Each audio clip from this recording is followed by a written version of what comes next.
Party మీటింగులకు ప్రభుత్వ ఖర్చుతో గాలిలోకి ఎగిరే మీ హెలికాప్టర్కు కాశీనాయన క్షేత్రంకు దారి మాత్రం కనపడటం లేదు పవనానంద స్వామి. నేను నడుం బిగించా, అందుకోసమనే నేను బ్రతికున్నా. మా ఇంటిలో సనాతన ధర్మం పుట్టింది అంటే, సనాతన ధర్మం పుట్టింది అంటే ఆయన కూడా చెప్పాడు, మా నాయన మా ఇంట్లో పూజ గదిలో ఉండేటువంటి దీపంలో సిగరెట్ ముట్టించుకుంటాడు.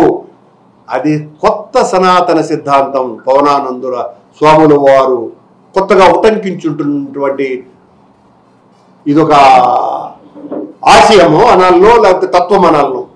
అలాగే ఆయన ఇంకో మాట అన్నారు,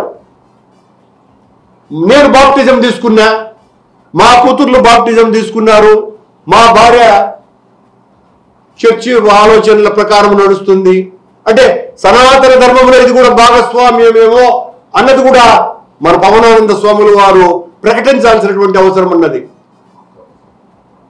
సనాతన ధర్మం మా ఇంట్లోనే పుట్టింది అని చెబుతున్నటువంటి వ్యక్తి వీటికి సమాధానం చెప్పాల్సినటువంటి అవసరం ఉన్నదా లేదా?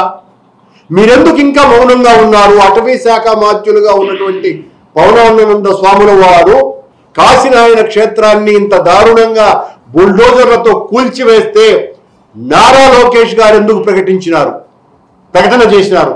ఆ రోజున వెంకటేశ్వర స్వామి ఆలయానికి సంబంధించినటువంటి ఆ ఘటనలో 6 మంది చనిపోయినప్పుడు నేరుగా మీరు ఇక్కడికి వచ్చి మెట్లు కడిగి బొట్లు పెట్టి నేను సారీ చెప్తున్నా, ప్రభుత్వం